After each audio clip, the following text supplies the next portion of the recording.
There's a young man being presently detained at the detention center. His name is Cornell Taylor. He is a Jamaican national, married to a Bahamian woman, has his spousal permit, and all of his papers are in order.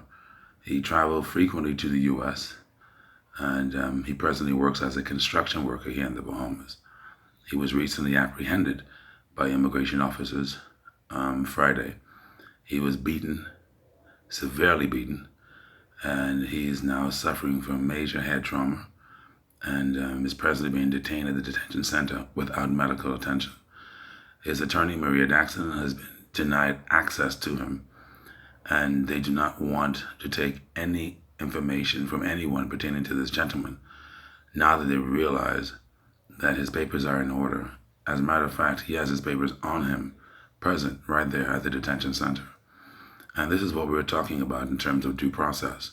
And this is a problem that we're presently having with the present immigration policy that's been put in place by this administration.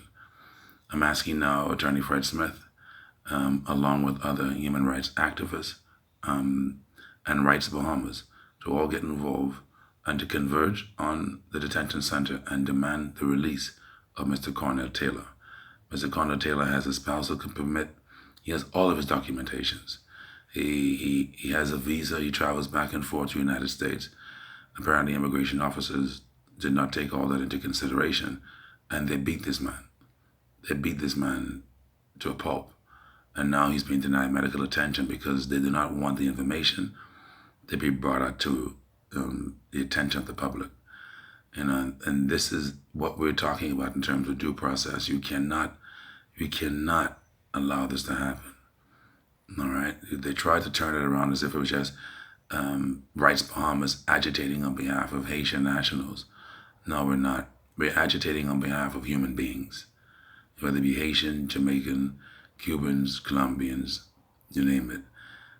Human rights ought to be protected.